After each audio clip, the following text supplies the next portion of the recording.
There is a strange moment that no one warns you about. It is not when the relationship ends. It is not when you walk out the door. And it is weeks later, sometimes months, when you are doing something completely ordinary, making coffee, choosing what to watch, deciding what to eat, and you realize you calculated nothing. You did not measure the impact. You did not anticipate anyone's reaction.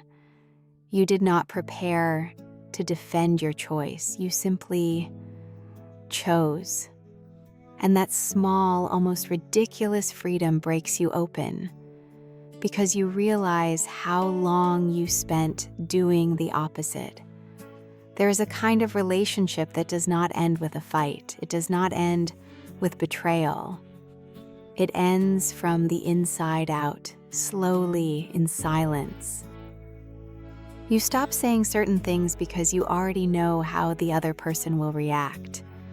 You swallow your opinions. You hide your feelings. You avoid certain topics. And one day you wake up as a version of yourself you barely recognize. The problem is that it does not hurt the way it should. There is no dramatic moment. There is no clear line between I was myself and I stopped being myself. There is only a collection of small surrenders. One today, another tomorrow. One more the following week, until your entire personality exists only in the space the other person allows. Many people call this maturity. They say every relationship requires sacrifice, and that is true. But there is an enormous difference between making compromises and abandoning yourself. Compromises happen when two people adapt. Self-abandonment happens when only one person disappears. And when that relationship ends, you do not face just a loss. You face a mirror, and in it is not quite the person you remember being. The process of finding yourself again is a strange one, sometimes frightening, because you lost the habit of listening to yourself. You lost the practice of trusting your own judgment. You lost the familiarity with your own desires. Simple things feel like enormous decisions. What do I want? What do I actually think about this? What do I feel truly, without filtering it through what someone else would expect?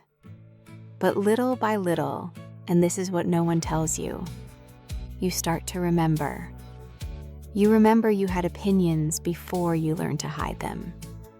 You remember you had desires before you learned to negotiate them away. You remember you had a voice before you learned to lower it. And with each memory, a part of you comes back. It is not a switch being flipped. It is not a fast recovery. It is more like learning to walk again after a long time standing still. Unsteady at first. Uncertain. Afraid of taking up too much space. But walking. And one day you are making coffee, choosing what to watch, deciding what to eat, and you calculate nothing.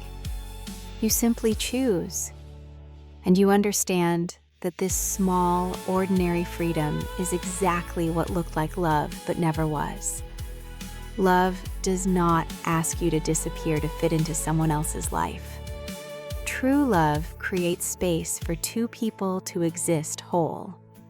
And if you are somewhere between disappearing and finding yourself again, know that the person you were is still there, waiting, with the patience of someone who never truly left.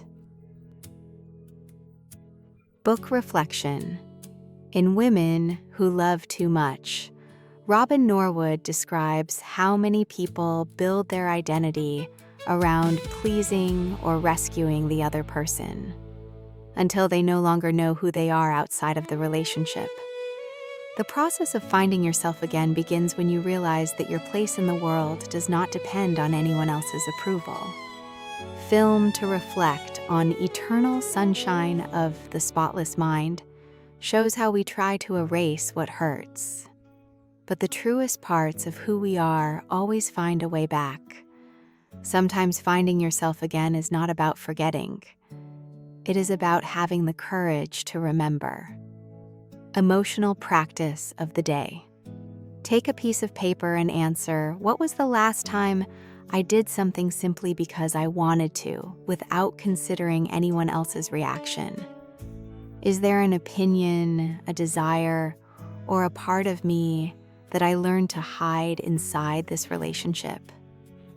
And if I could speak to who I was before this relationship, what would I say?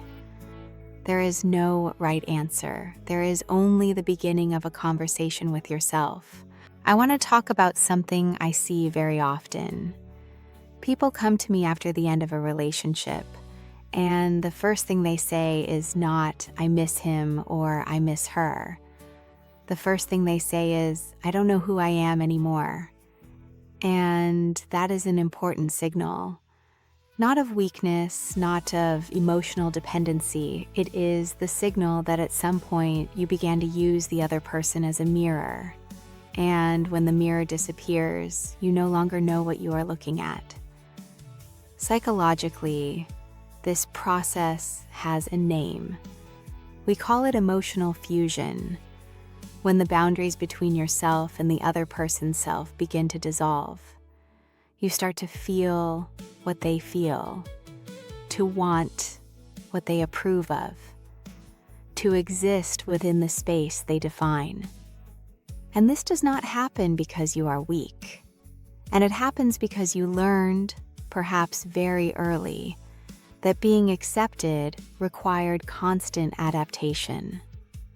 The good news is that identity does not disappear. It waits. And the work of therapy, or even honest self-reflection, is exactly that. Returning to yourself, layer by layer, without hurry, without judgment. If you recognized yourself in this video, I invite you to do one simple thing today. Not a big change.